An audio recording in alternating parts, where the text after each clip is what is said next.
2 Chronicles chapter 7 verse 14 says like this. 2 దినవృత్తాంతాల గ్రంథము 7వ అధ్యాయం 14 వచ్చిన ఈ విధంగా సెలవిస్తుంది. నా పేరు పెట్టబడిన నా జనులు తమను తాము తగ్గించుకొని ప్రార్థన చేసి నన్ను వెదకి తమ చెడు మార్గములను విడిచిన ఎడల ఆకాశం నుండి నేను వారి ప్రార్థన విని వారి పాపమును క్షమించి వారి దేశమును స్వస్థపరచెదను.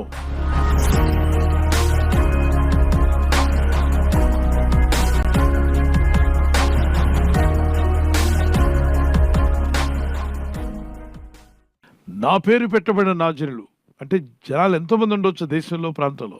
కానీ ప్రభు యొక్క పేరులో పిలువబడుతున్న నీవు, నేను, క్రీస్తునందు విశ్వాసం ఉంచిన దేవుని పిల్లలారా మనమంతా కూడా కలిసి ఆయన పేరులో పిలువబడుతున్నాం. మనం క్రైస్తవులు లేకపోతే క్రీస్తు వారు, followers of Jesus, they are Christians, they follow Jesus అని పిలువబడుతున్నాం. మనం ఆయన పేరు పెట్టబడిన జనులుగా ఉంటున్నాం. మనల్ని మనం తగ్గించుకొని, తమను తాము తగ్గించుకోవడం అంటే ఉపవాసం ఉండి ప్రార్థించడం కూడా మనల్ని మనం తగ్గించుకోవడమే. ఉపవాసం ఉండి తగ్గించుకొని ప్రార్థన చేసే అలవాటు మనకు ఉండాలి.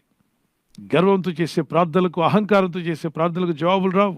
కొంతమంది ప్రార్థనలు పొగడ్తల కొరకు చేస్తారు, మరికొందరు అహంకారంతో, మరికొందరు గర్వంతో చేస్తారు. ఇట్టి ప్రార్థనలు కనీసం ఇంటి కప్పు కూడా దాటి బయటికి వెళ్ళవు. మనస్ఫూర్తిగా ప్రార్థించాలి, మనసిచ్చి ప్రార్థన చేద్దాం. ఆయన పేరు పెట్టబడిన జనులుగా మనం ఉండాలి, మనల్ని మనం తగ్గించుకున్న వారుగా ఉండాలి. మూడవదిగా ప్రార్థన చేసే మనసు మనం కలిగి ప్రార్థించాలి. నాలుగవది ఆయన్ని వెదకాలంటే ఆయన్ని వెదికేవారుగా మనం ఉంటున్నామా? ఈ లోకంలో ఉంటున్న మనం అంతా పలు విధాలుగా ప్రేరేపించబడిన వారే అనేక విషయాల కొరకు వెతుకులాడుతూ ఉన్నాం. కొందరు ఉద్యోగాన్ని వెతుకుతూ ఉంటే, కొందరు ధనాన్ని వెతుకుతూ ఉన్నారు, కొందరు లోకంలోని అనేక విషయాలను వెతుకుతూ ఉన్నారు. దేవుని ప్రజగా ఉంటున్న నీవు, నేను మనం వెతకవలసింది ఉద్యోగం కన్నా ముందు దేవుని సన్నిధే.